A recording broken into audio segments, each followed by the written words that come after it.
सर्वप्रथम सर्वांना श्री स्वामी समर्थ. स्वामी महाराजांच्या कृपेने तुमच्या सर्व चांगल्या इच्छा पूर्ण होत ही स्वामींचरणी प्रार्थना करते आणि आजच्या व्हिडिओला सुरुवात करते. 6 जानेवारी 2026 मंगळवार दिवशी संकष्ट चतुर्थी आलेली आहे. जेव्हा पण मंगळवारी संकष्ट चतुर्थी येते त्यास अंगारक योग म्हटला जातो. तर अंगारक संकष्ट चतुर्थी वर्षाची पहिली संकष्ट चतुर्थी, ती पण अंगारक योगावर आलेली. सोन्याहून पिवळं सोन्यासारखा दिवस आहे. या वर्षात जे संकट होते आपल्या मागच्या वर्षात आपल्यावर, ते सगळे संकट वर्षाच्या पहिल्याच मंगळवारी गणपती बाप्पा दूर करणारा असा दिवस आहे.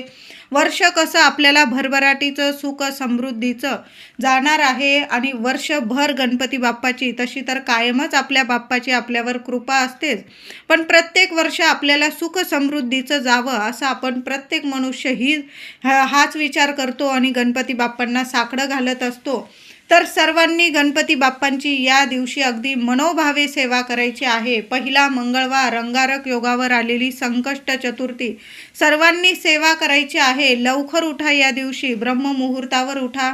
थोड्या किमान 5-5 दुर्वा टाकून आंघोळ करायची आहे. लहान लेकरांपासून मोठ्या व्यक्तींपर्यंत किमान 5-5 दुर्वा घ्या आणि आंघोळीच्या पाण्यात टाका.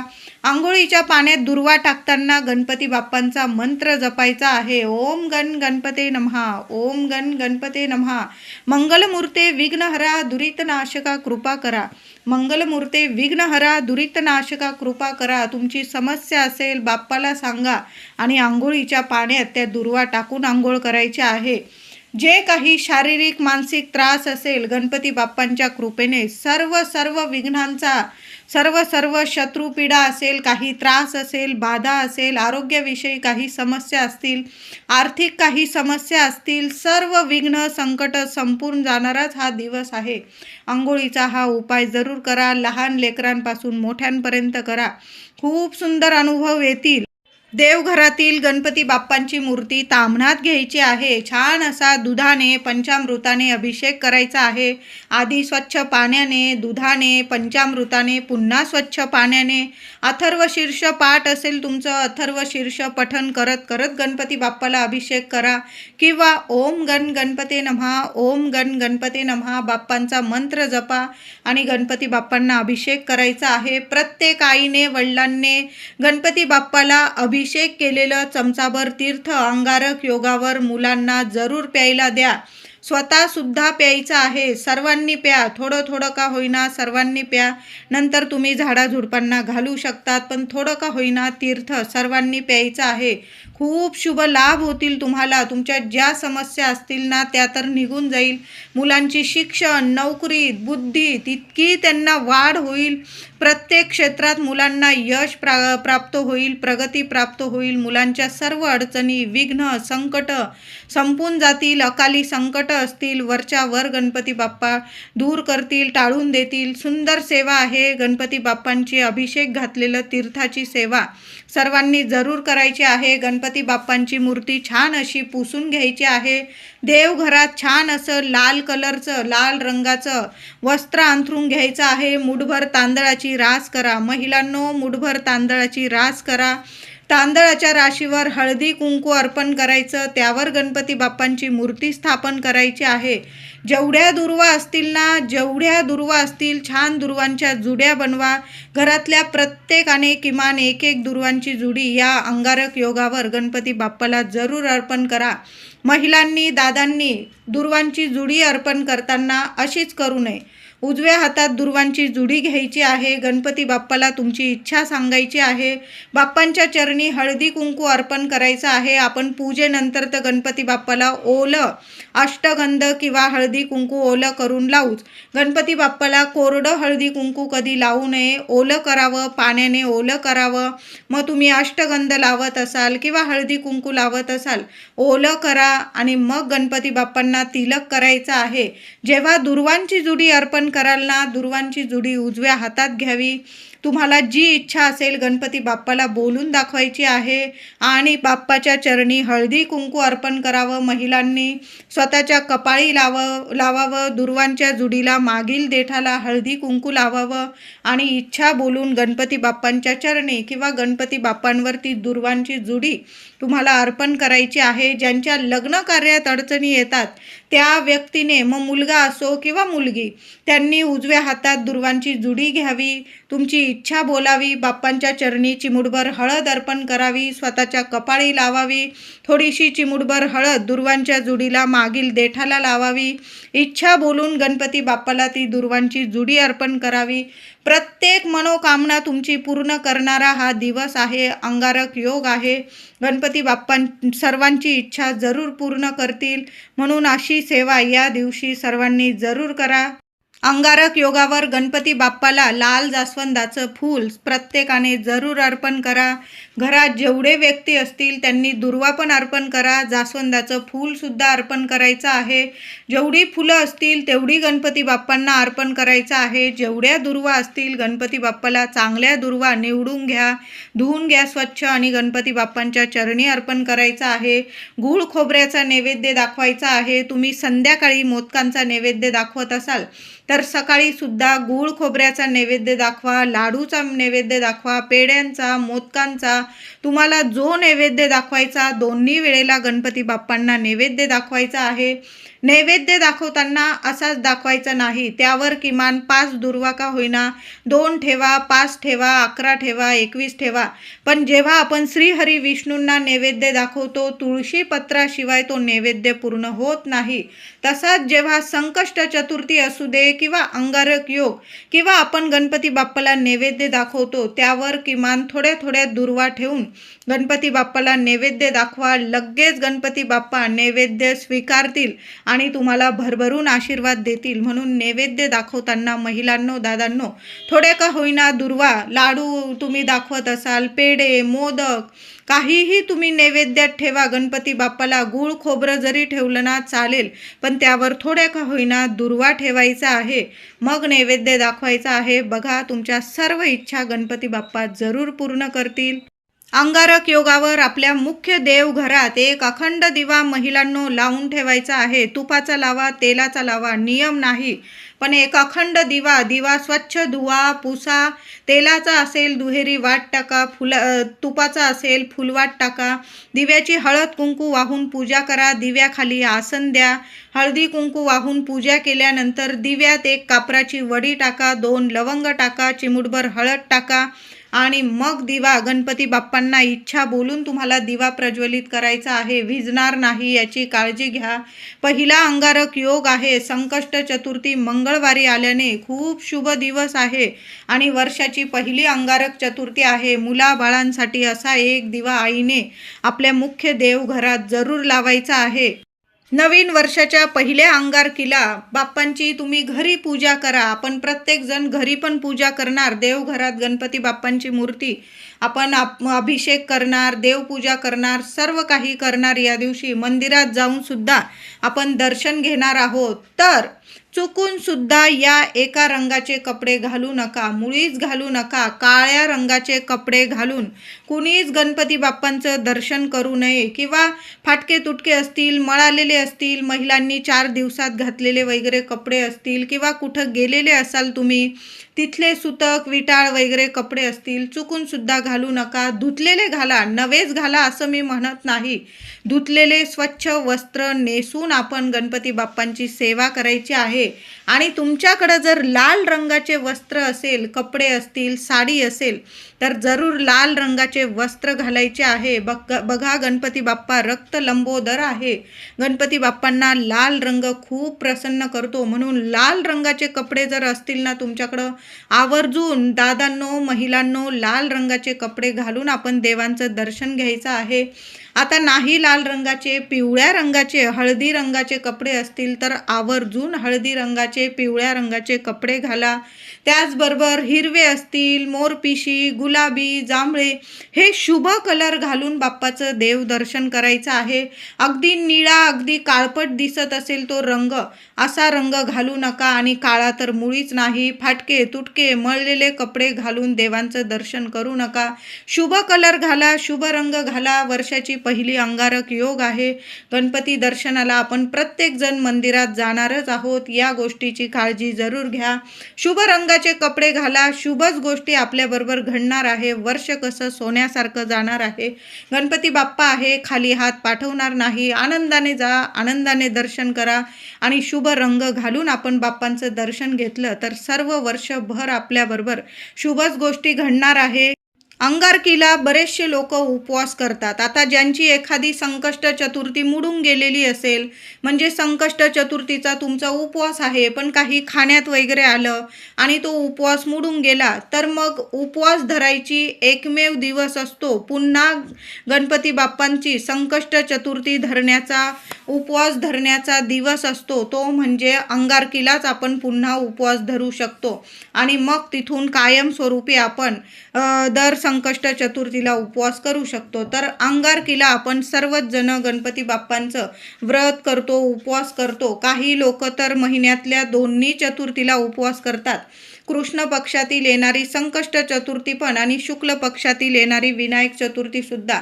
आता ज्याची त्याची म्हणजे प्रत्येकालाच जमतं असं नाही. काही व्यक्ती फक्त वर्षातून एक अंगारक योग येतो, 2 येतो, 3 येतो, 4 येतो, अशा फक्त अंगारक योगावर आपण उपवास धरतो. सेवा तर आपण गणपती बाप्पांची करतच असतो, व्रत करतो. संकष्ट चतुर्थीचं व्रत प्रत्येकजण करता. उपवास ज्याला त्याला जसा जमतो तशा पद्धतीने करता. काही लोक महिन्याची संकष्ट चतुर्थी पकडतात उपवास धरायला, काही लोक अंगारकीला करतात, काही लोक महिन्याच्या दोन्ही चतुर्थी करतात. तर अंगारकीचा उपवास करत असाल तर चुकून सुद्धा हा एक पदार्थ खाऊ नका. नाहीतर मग उपवास नाही केला तुम्ही तरीही चालेल. कधी पण अंगारकी चतुर्थीचा उपवास पकडताना गोड खाऊन आपण उपवास करायचा असतो. तुम्ही फलाहार घेऊ शकता, दूध घेऊ शकता, दही घेऊ शकता, साखर खाऊ शकता तुम्ही, पण चुकून सुद्धा भगर असेल, मसालेदार बाहेरचे चिप्स असतील, बाहेरचे फराळाचे पदार्थ, किंवा तुम्ही एखाद्या ठिकाणी गेलात आणि बाहेरचं ज्यूस वगैरे पिला तुम्ही, तर मग त्या उपवासाला काहीही अर्थ नाही. असा उपवास तुम्ही नाही केला तरीही चालेल. कारण बाहेरचे चिप्स असेल, बाहेरचे फराळाचे पदार्थ जरी ते लोक म्हणत असतील की आम्ही केलेलं आहे चांगलं, तरी पण आपण पाहिलेलं नाही त्यांनी कसं बनवलेलं आहे. आपण गणपती बाप्पांचा वर्षातून 6 महिन्यातून अंगारक योग येतो आणि तेव्हा जर उपवास धरत असतो आपण, तर या गोष्टींची काळजी सर्वांनी घ्यायची आहे. फलाहार घ्या, दूध घ्या, दही घ्या, ड्रायफ्रूट खाऊ शकता, वेगवेगळे फराळाचे म्हणजे घरात तुम्ही साबुदाणा वगैरे बनवून खाल्ला तर तो ठीक आहे, पण बाहेरचे पदार्थ खात असाल तुम्ही तर मग असा उपवास करून काहीही अर्थ नाही. आणि एकादशीला आपण भगर खाऊ शकतो, पण अंगारक योग असेल किंवा श्रावण महिन्याचे सोमवार, हरतालिका वगैरे यात चुकून सुद्धा भगर खाऊ नये, नाहीतर आपला केलेला उपवास मान्य होत नाही. अंगारकीचा उपवास करताना गोडावर उपवास करा. फलाहार घेऊ शकता, दूध, ड्रायफ्रूट असे पदार्थ खाऊ शकता, पण चुकून सुद्धा मसालेदार वगैरे, तेलकट वगैरे बाहेरचे पदार्थ खाऊ नका. नाहीतर मग त्या उपवासाला काहीच अर्थ नाही. आपण उपवास करतो तरी किती, सकाळपासून अगदी रात्रीचा चंद्रोदय बघितला, देवांची सेवा केली की आपण लगेच उपवास सोडतच असतो. मग एवढ्या वेळ तर आपण फलाहार घेऊन उपवास करू शकतो. बघा, संकष्ट चतुर्थी म्हटली की मुळातच गणपती बाप्पांना भूक अनावर होत नसल्याने त्यांचे भक्तगण उपाशी पोटी झोपावेत हे त्यांना कदापि आवडणार नाही. म्हणूनच गणपती बाप्पांच्याच आदेशानुसार आपण चतुर्थीला चंद्र दर्शन करावं, चंद्राकडं पाहावं, मनाची इच्छा बोलावी, गणपती बाप्पांची आरती सेवा करावी आणि उपवास सोडावा. म्हणून आपण संकष्ट चतुर्थीचा, अंगारकीचा आपण उपवास करतात, तर अशा पद्धतीने आपण रात्री सोडतच असतो. मग गोडावर करा आणि अंगारकीचा उपवास तरी आपण गोडावरच करायचा आहे.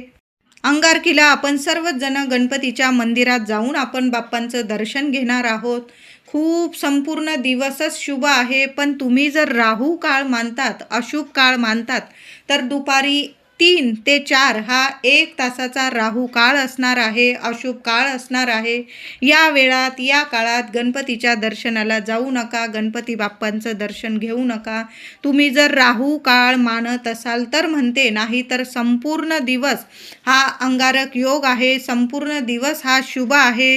वर्षाची पहिली अंगारक संकष्ट चतुर्थी. महिलांनो, गोडाधोडाचा नैवेद्य आपल्या देवघरात बाप्पाला जरूर दाखवा. तुम्ही देवदर्शनाला जाताय तिथं सुद्धा गोडाचा नैवेद्य दाखवायचा आहे. मोदक दाखवा, लाडू दाखवा, पेढे दाखवा, तुम्हाला हवा तो नैवेद्य तुम्ही दाखवा. एक नारळ सुद्धा गणपतीला अर्पण करायचा आहे. एक नारळ, श्रीफळ जरूर अर्पण करा.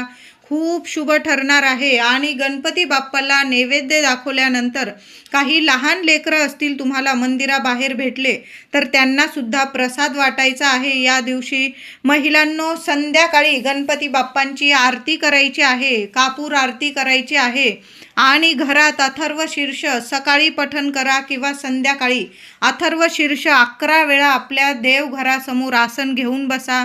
तुपाचा दिवा लावा. आपण अखंड दिवा तर लावणारच आहोत, तुपाचा दिवा सुद्धा लावायचा आहे. आसन घेऊन बसा. सहकुटुंब सहपरिवार अथर्व शीर्ष पठण करायचं आहे. 11 वेळा अथर्व शीर्ष पठण हे झालंच पाहिजे. पहिली संकष्ट चतुर्थी, ती पण अंगारक योगावर आलेली आहे. वर्ष कसं सोन्यासारखं जाईल. तुम्हाला गणपती बाप्पांची भरभरून कृपा होईल. आपल्या भिंतींना सुद्धा ऐकू गेलं पाहिजे एवढ्या स्वरात तरी आपण अथर्व शीर्ष पठण करायचं आहे. मुलांकडून सुद्धा पठण करून घ्या. आता नाही जमलं 11 वेळा, 1 वेळा तरी फलश्रुतीसह आपण अथर्व शीर्ष पठण करायचं आहे. तोडक्या मोडक्या शब्दात का होईना, बोबड्या स्वरात का होईना, मुलांकडून सुद्धा अथर्व शीर्ष पठण करून घ्यायचं आहे. गणपती स्तोत्र 11 वेळा पठण करून घ्यायचं आहे. तुम्ही स्वतः जर आपण बोलायला लागलो तर मुलं आपली बोलतातच. बोबड्या स्वरात का होईना मुलं गणपती बाप्पांची सेवा करतात, आवडीने करतात. बघा, या दिवशी आपल्या देवघरासमोर बसून आपण ही गणपती बाप्पांची सेवा सर्वांनी मिळून करायची आहे.